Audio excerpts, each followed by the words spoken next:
We're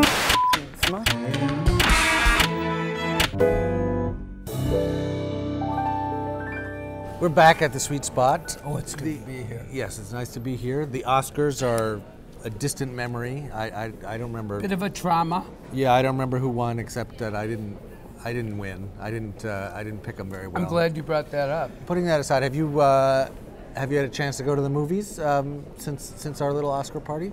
I tell you what, it takes a lot to get everyone out of their home with their great big screen with these wonderful stories that television is running, and get them into the movie house. It is often a very unpleasant experience. I mean, do you think it's the other patrons, the fact that civility in movie going, as in so many other things, has just declined to the point where everybody just thinks they paid their money, they're in their own space, they're going to text, they're going to talk on the phone. If you're going to come and sit by me in a movie house, you better mind your P's and Q's. Let's be a good sitter.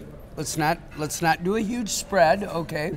And let's share the armrest. You know, we should spin this off. You should have an etiquette show. The modern manners with David Carr. Yeah, I don't think a lot of people correlate me and good manners, but when it comes to the civic common, I have very strong opinions.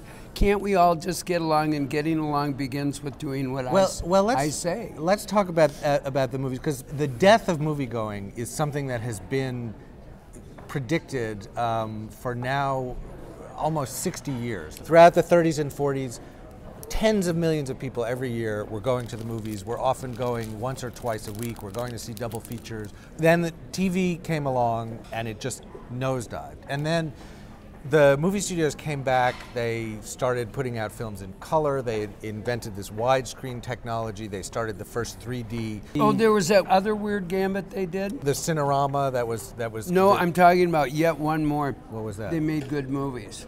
Although, if you will just cast your memory back, say, I don't know, 2 or 3 weeks, you and I were talking about how good these movies were. Last year was a record year. 10.8 billion. 10.8 billion.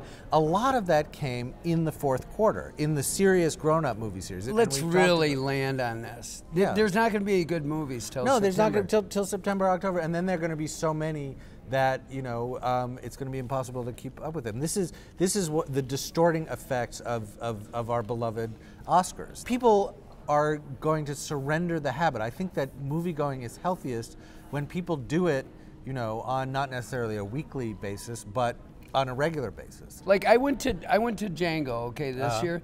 I went to Clifton Commons, which is on a main highway in New Jersey, and you know what? I tried moving around. I tried bobbing and weaving, the texting, the talking. After a while, these people are going to be yelling at the movie the whole time, and you know what? There were more of them than me, and I just jumped in the frolic and went with it. Yes! And maybe the room bounced because we all bounced together. Well, and there is some of that. I mean, there is part of that collective experience that can be enhanced by the crowd. I mean, I remember when I saw the first Paranormal Activity, I went to a midnight show. Something's here. I feel it breathing on me. That movie just scares the hell out of me. And everyone being scared together, like 500 people in there, all feeling the same terror, was much more exciting, both scarier but also in a way more comforting than it would be just watching. It's not a very good movie in any kind of movie way, but the experience of it was great. But your movie-going experience primarily is these screenings. Now, I love the chairs, but here's my problem.